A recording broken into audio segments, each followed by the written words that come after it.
Hello प्रिय छात्रों, स्वागत है मेरे YouTube चैनल में। आज हम आप सभी को कक्षा 10 गणित के पहले अध्याय वास्तविक संख्याएं की प्रश्नावली 1.4 की बची हुई 2 सवालें बताएंगे। पहले सवाल पहले पार्ट में कंप्लीट कर चुके हैं, अब हमें सवाल दूसरी और तीसरी बतानी है। ठीक है, देखिए सवाल हमारी पहली जो थी ये पहले वीडियो में हो चुकी है। बची है आपकी 2 सवालें जो यहाँ पे दिया है कि ऊपर दिए गए प्रश्न में उन परिमेय संख्याओं के दशमलव प्रसारों को लिखिए जो शांत है। यानी जो सवाल नंबर 1 में हम किए हैं, जो हमारी संख्याएं शांत थी, हमें उन्हीं का केवल दशमलव प्रसार लिखना है। ठीक है, चलिए हम लिख के बताते हैं। बहुत ही आसान है सवाल, बस ध्यान से देखिएगा। पहली संख्या हमारी थी 13 बटे, देखिए क्वेश्चन संख्या 2 की पहली सवाल करेंगे 13 बटे 3125। देखिए हम एक इसका फैक्टर निकाले थे, हमें क्या मिला था कि 13 और इनका फैक्टर किए थे कि 5 घाते 5 आया था। देखिए एक बार हम करके भी बता देते हैं फिर से। देखिए 3 से नहीं, 2 से भी नहीं कटेगा और 3 से भी नहीं कटेगा। 5 छक्के 30, 5 दूनी 10, क्योंकि 12 था, 2 से इसलिए 25 हुआ, तो 5 बचे 25। फिर 5 से कटा, 5 के नंबर 5, फिर 1 आया तो 5 दूनी 10, 5 बचे 25। फिर 5 से काटिए, 5 दूनी 10, 5 बचे 25। फिर 5 से कट रहा है, 5 के नंबर 5, 5 बचे 25 और 5 से 5, यानी 5 12 आया तो 5 घाते 5 लिख सकते हैं। ठीक है, अब हमें इनका दशमलव प्रसार लिखने के लिए यदि इसमें आप थोड़ा सा एक काम कर लेंगे कि 5 के पावर n और 2 के पावर m, यानी 2 के पावर m गुणे 5 के पावर m के रूप का बना लेंगे तो सवाल आसानी से हल हो जाएगी।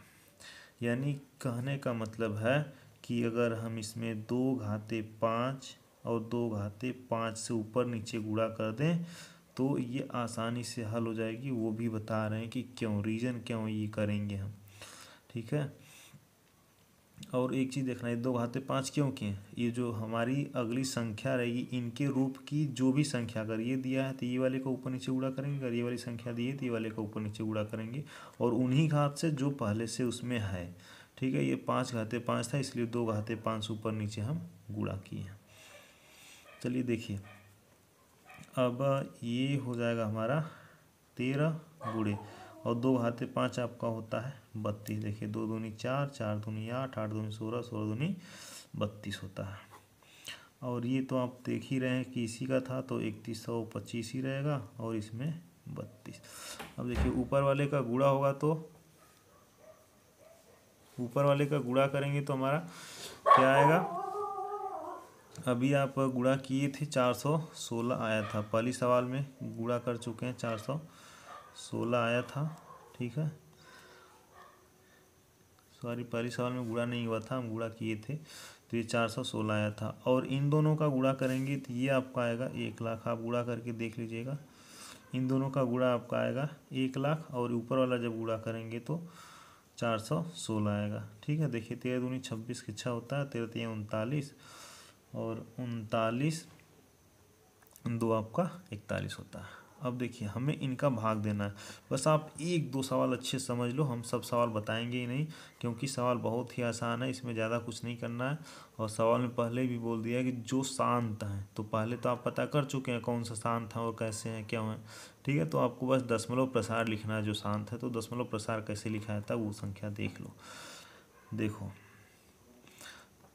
ऊपर जितनी संख्या है उतना जीरो नीचे कम कर दो, पहले वो संख्या लिख लो, 4 1 6 ये संख्या लिख लो, और पीछे नीचे हर का उतना जो जीरो है उतना कम कर दो, 1 2 3 छोड़ दो।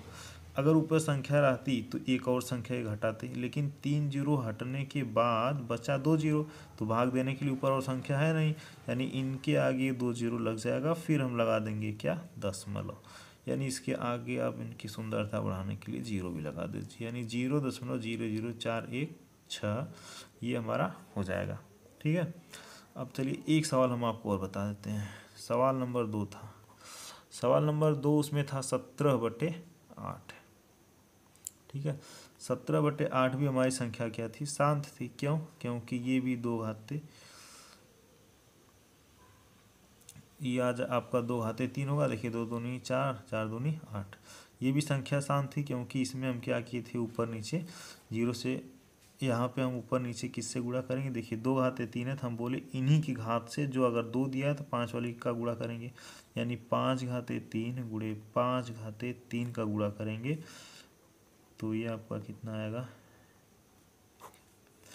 और ये हो जाएगा 8 गुणे 125। ठीक है। अब इन दोनों का गुणा करेंगे तब का क्या आएगा, देखिए ऊपर वाला गुणा करेंगे तो 21 25 आएगा आपका। आप गुणा करके देख लेना, ऊपर वाले गुणा करेंगे 21 और 25 आएगा। नीचे वाले का गुणा करेंगे, देखिए 8 पंजे 40 के 0, 8 दूनी 16, 4 20 के 0, 8 का नाम 8 2 10। अब देखिए यहाँ पे क्या है, ये नीचे वाली संख्या आपकी ऊपर वाले से कम है, तो यहाँ पे 1 2 3 4 है, तो यानी 1 दूनी 2 ते 2 बार जाएगा ही, लिख देते हैं। फिर ये उतना गया, उसके बाद भाग देना शुरू करेंगे जब, तो हमारा इसके बाद दशमलव लग के उसमें संख्या बढ़ती रहेगी और कटता रहेगा। नहीं तो अब ये आपको हम भाग दे के भी बता देते हैं। देखिए ये 2 बार जा रहा है आसानी से, तो लिख दो 2000, 2 1 का नाम 2 यानी 2000 आएगा। उतार लो संख्या 5 2 1, ये तो कट गया। दशमलव अब लगाएंगे कि नहीं लगाएंगे, क्योंकि ये संख्या आपकी इससे छोटी है, नहीं जा रही भाग, तो उसमें लगा दो।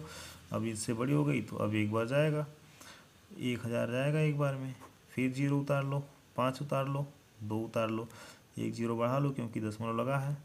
ठीक है, 1 0 बढ़ा लिए, दशमलव लगा है, तो आपका फिर जाएगा 2 बार क्योंकि ये 2000 हो आगे, यानी 2500 था, तो घटा लो, 5 आ गया। ठीक, अब 1 0 बढ़ा दीजिए, फिर ये कितने बार में, 5 बार में, देखिए यही आया। ठीक है। अब अगर नीचे 100 10 1000 लाख करोड़ केवल दिया है तो भाग बहुत आसान हो जाता है। इसीलिए यही संख्या लाने के लिए, जीरो वाली संख्या लाने के लिए ये बराबर संख्या से ऊपर नीचे गुणा किया जाता है। चलिए अब हम आपको लास्ट सवाल बताते हैं इसमें, और बाकी जो शांत संख्याएं हैं आप उसे हल कर लेंगे। 2 4 सवाल हैं और इसकी शांत हैं। देखिए अब इसके लास्ट सवाल बोला है, कुछ वास्तविक संख्याओं के दशमलव प्रसार नीचे दर्शाए गए हैं। प्रत्येक स्थिति के लिए निर्धारित कीजिए कि संख्या परिमेय संख्या है या नहीं। ठीक है, परिमेय संख्या है या नहीं। यदि यह परिमेय संख्या है और p/q के रूप की है तो q के अभाज्य गुणनखंड के बारे में आप क्या कह सकते हैं। ठीक है, देखिए इस संख्या में बोला है कि अगर ये परिमेय संख्या है तो इसके अभाज्य गुणनखंड यानी हर के गुणनखंड के बारे में आप क्या कह सकते हैं। ठीक है, चलिए देखिए बताते हैं। संख्या थोड़ी लंबी है, नोट कर लेते हैं पहले।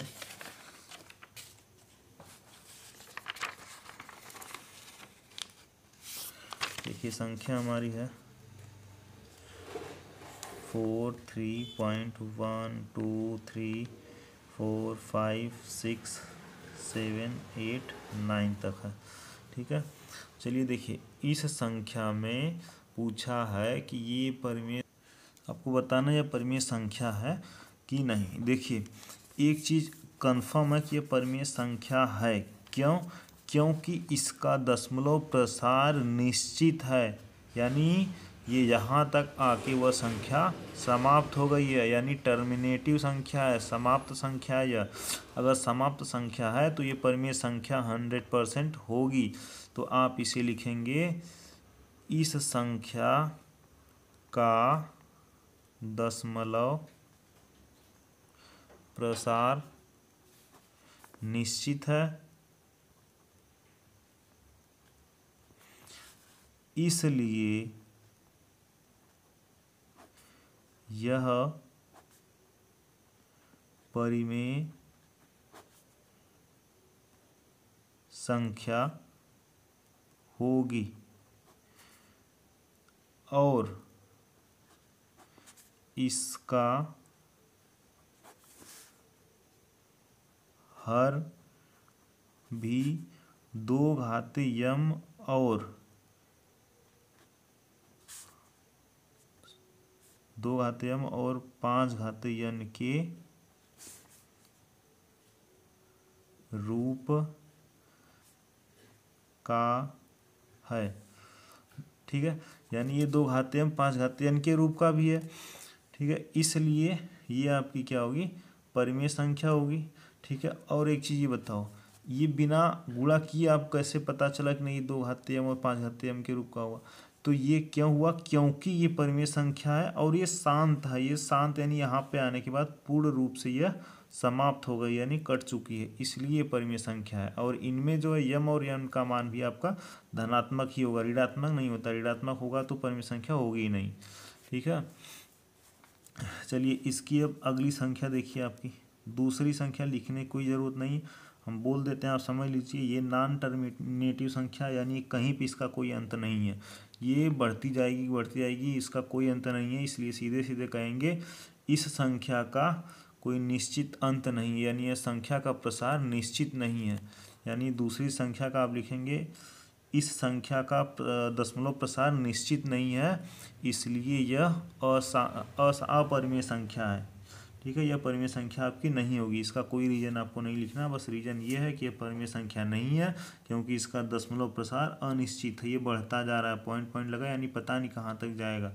ठीक है, ये अपरिमेय संख्या नहीं होगी।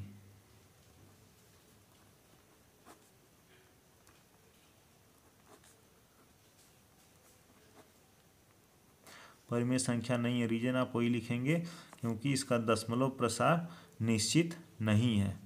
ठीक है, अगला देखिए, ये संख्या हम नोट करके आपको बता देते हैं। 4 3.1 2 3 4 5 6 7 8 9। देखो इसे क्या बोलते हैं, बार। यानी ये निश्चित संख्या है, यानी इसकी रिपीटिंग संख्या जो है निश्चित है, यानी पुनरावृत्ति की संख्या निश्चित है।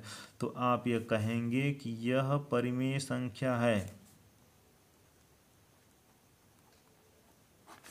परिमेय संख्या है, देखिए परिमेय संख्या है, इसका रीजन वही लिखेंगे क्योंकि इस संख्या की पुनरावृत्ति निश्चित है।